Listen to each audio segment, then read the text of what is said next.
Hey guys, how's it going? This is in response to a couple of requests that I got on the Facebook, the Porsche 986 page.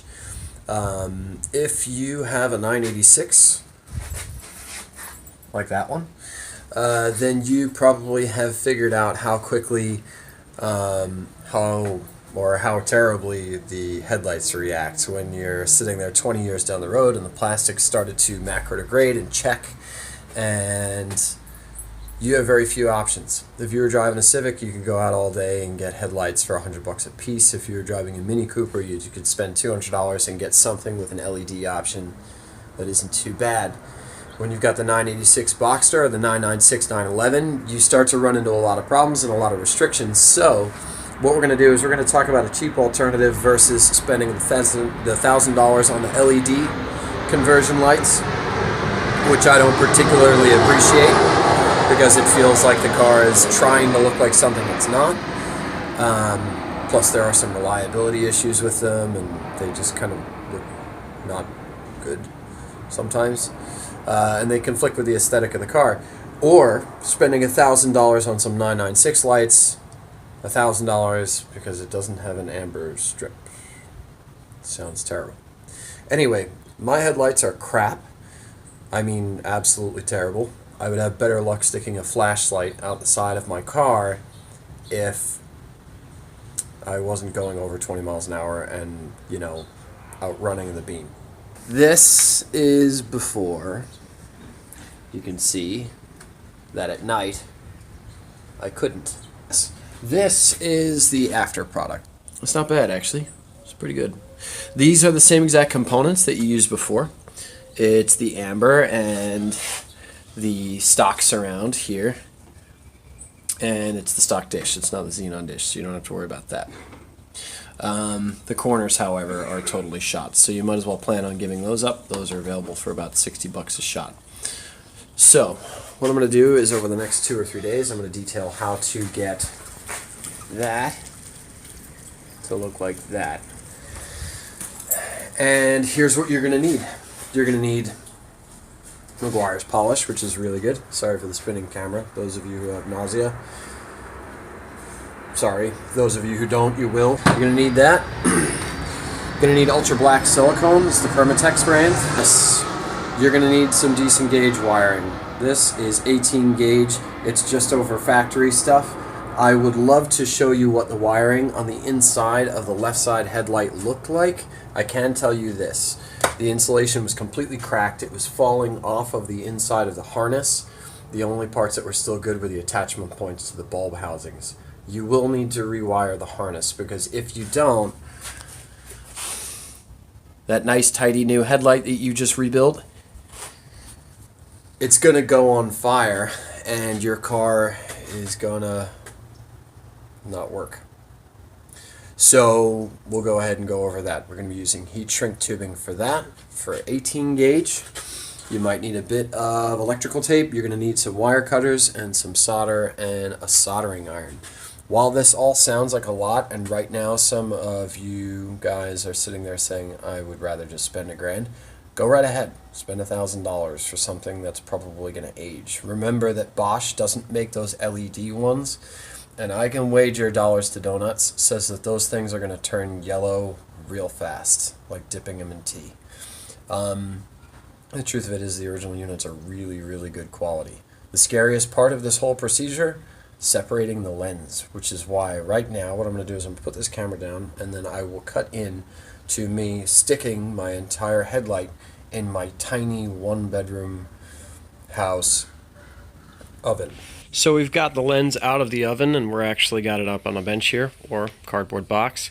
While the silicone's still hot, you want to take a screwdriver and kind of work it around over by the fog light. Use the channel that's underneath, not the edge of the lens. Just slightly prying it apart and allowing the silicone to slowly tear away. This will give you a nice groove where you can set it up again when you're putting it back together. Kind of just work around in a circle. Take your time. If you need to, put it back in the oven, get it hot again. Otherwise, you might crack it. And slow and steady wins the race on this. Obviously, the time lapse doesn't. So here's the problem. If you notice that your inner lenses are not clear anymore, they're turning amber, you might want to check what kind of bulb you got in there. You're supposed to have a 55 watt bulb two tab, high and low. You can see the standard beam right there and the high beam right there, and then there, right over there is the city light. But those pieces inside are not really supposed to be that color. What happened was, in this car's past, somebody went ahead and put a 65 watt bulb in there, and it heated the plastic lens until what happened was the plastic lens got soft, started to drift back because it's kind of on an angle. And then as it drifted back, it slowly started to melt into this crystallized formation that you see right there. My camera is not good. So anyway, obviously that's why your bulbs are pretty dim. If you might have noticed on this one, that there is no spray pattern on that one. And I know that I'm going to get crap for this. I know that I'm going to get somebody who's going to sit in the comments and go, "You're crazy because you don't have any spray pattern on the bulb, and it's going to create an irregular reflection onto the road." And I totally get it. Totally get it. Absolutely. But ask yourself this. Am I going to see better with a slightly irregular pattern here? Or am I going to see better through this turd lens? So now that we've got the housing apart, what we're going to do is actually strip the wiring out of it, because as we mentioned earlier, the wiring that is in here, you can see has cracks all along it, and that's not so good, because if these start to short out, you're going to start having smoke problems. The fuses won't trip fast enough to actually cut them off. Now that you've got the lens off, you can reach inside and kind of fish all these things out, because as you can see, there is absolutely no way in hell I am putting fresh bulbs in this, because the wiring is terrible and it looks like some moisture got in there, so it needed to be resealed anyway. I'm not going to mess with the dish. And the reason is because the alignment's really good, and I'm just going to leave it alone. I could always mess with it later. It doesn't need to come out. You just need all the bulbs out and all the wiring out. Now, for the wiring, what we're going to do is we're going to replace everything right up to the connector leads. Okay, harness is out. And wouldn't you know it, it's as bad as I thought it would be. And in some spots, even worse. So it's time to go ahead and clean up this wiring harness. Once you get the plug all the way out, go ahead and start one by one, removing each wire, clipping them out, getting a good terminal on it, fastening it up.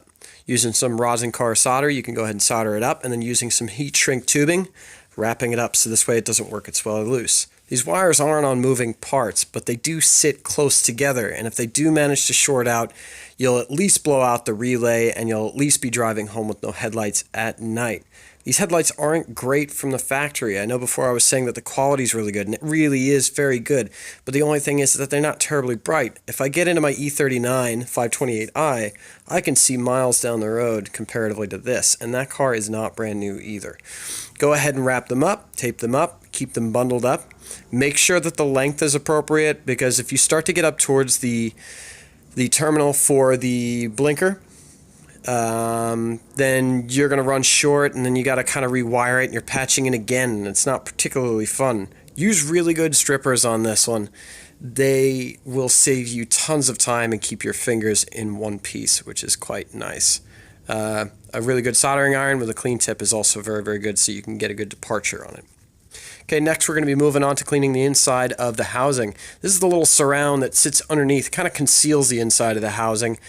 They're usually clear, but the plastic has a tendency of turning yellow, like all plastic does, so I gave it a shot of flat black after wiping it down with some acetone on the outside of it. That's the surface that faces towards the bottom of the headlight. This way you get like a good reflective inside. It's kind of like tinting windows.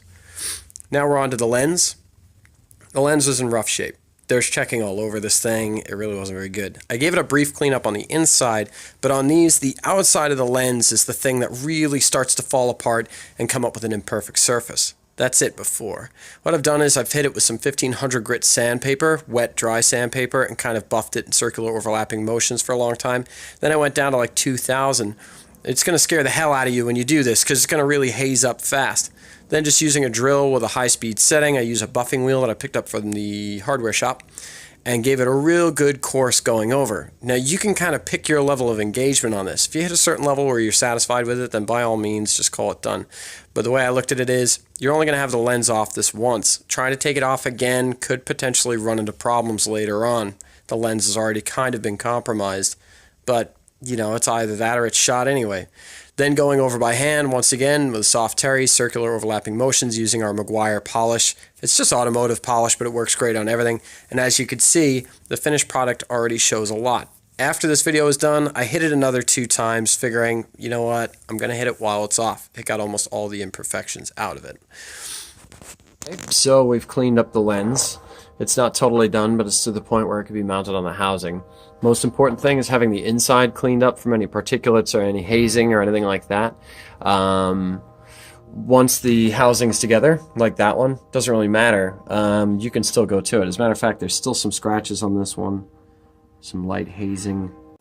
So that's the sum of things. Go ahead and put it back together with the silicone around the outside perimeter. Make sure that the housing is totally dry. These things aren't ported like BMW headlights or Audi headlights, so any moisture that's in there is going to stay in there. After you wet sand, you want to make sure it's totally dried out. Go ahead and put it back together. Upgrade the bulbs as is needed. Test them a couple times. Make sure you don't test it while you're driving somewhere in the middle of the night. And happy motoring. Obviously, this one's kind of a work in progress, and I'll put up some more videos and stuff like that. Post any questions underneath. I'm not really online all that often. I try to go outside once in a while like I used to back when I was still a human. So I'll try to keep up with them as I can. Other than that, good luck and have fun.